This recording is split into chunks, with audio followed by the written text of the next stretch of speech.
փորձենք աստիճանաբար գալ, հա, որպեսզի գաղափարապես հասկանանք, թե ինչ է կատարվում։ Մայրաթոր Սուրբ Էջմիածնից հայտարարություն է գալիս, որ կարգալույց է հռչակվել հոգևորականը նշում է, որ ինքը կարգալույց չի, եւ իշխանական կողմն էլ եւ ինչ-որ աջակիցներ ասում են, որ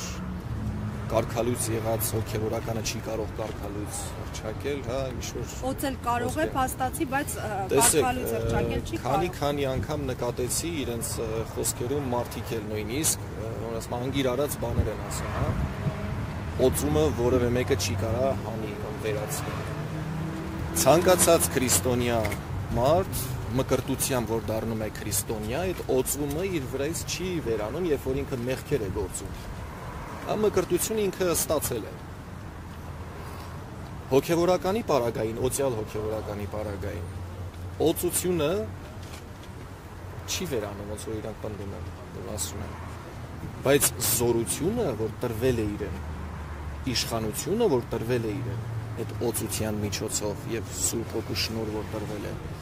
դա է վերցվում։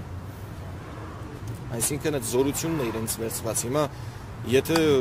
նայում ենք, որ հայտարարություն են անում, որ պատարագ է մատուցվել եւ այնտեղ ներկա եղել իշխանավորներ, նախորդ անգամ խոսեցի, որ եւ ոչ միայն իշխանավորներ, պարզվեց կրոնական տարբեր կազմակերպություններից ներկայացուցիչներ կան, թե համար զարմանալի չէ, այս փաստը երբ սահմանադրորեն, այսպես սահմանադրություն է խախտվում, կրոնական խղճի ազատություններն են ոտնահարվում, բայց կան կառույցներ, որոնց ներկայացուցիչները հաստատի մաս են կազմում այս իրավիճակի։ Հիմա սահմանադրության որ կետը խախտվեց այսքան տարիներին, որը պահվեց, այսինքն զարմանալու բան չկա, թե ինչքան բաներ կխախտվեն։ Մարդիկ ստացել են իշխանություն, մարդիկ թե համն են զգացել գումարի, թե իշխանության, ու իրենց չգիտես ինչեր են վերապահում։ Բայց պատասխանատվության պահը պիտի գա բոլորի համար։ Մարդկանց առջև պատասխան չտան, Աստծու առջև լավ թե ուշ բոլորը պատասխան են տալու։ Ես էլ, բոլորն էլ, որևէ մեկը Աստծու պատասխանից չի փախչելու։ Հովանավանկում կատարվածի վերաբերյալ պատարագին, որ իրենք ասում են պատարագ մատուցվեց, պատարագը մատուցում է օծյալ հոգևորականը, դա մեկ։ Պատարագի ժամանակ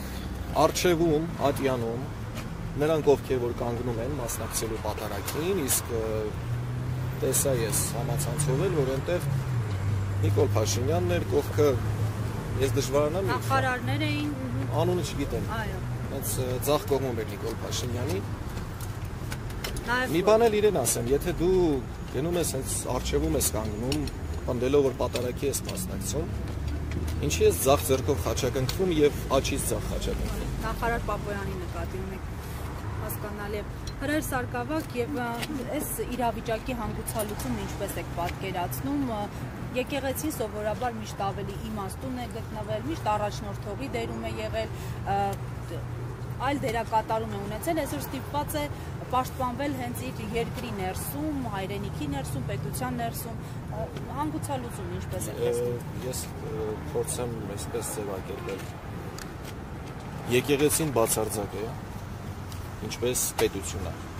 պետականությունը։ Եթե մեկը դավաճանում է իր երկրին, դա չի նշանակում, որ պետությունն է դավաճանում։ Պետական այրն է։ Եկեղեցու դեմ հարձակում իրենք որևէ ձև չեն կարող դա տանել հետո, հանգիստ տանել, այսպես ասեմ։ Ինչպես Բագրատ Սրբազանն էր նշել իր խոսքերում, մինչ այս ամեն պրոցեսների սկսվելը, եկեղեցին էր, որ մնացել է ամուր կառույցը, որ պահում է ազգայինը։ Եվ բոլորիդ արդեն քաջ հայտնի է, թե ում խոսքերից հետո ինչ քայլեր ձեռնարկվեցին արդեն եկեղեցու, եկեղեցականների վերաբերյալ, հա, ինչ-որ սրբարտություններ, ահաբեկչություններ, ինչ-որ բաներ։ Քիչ է մնացել, ես սա ասում եմ որպես հայ հոգևորական։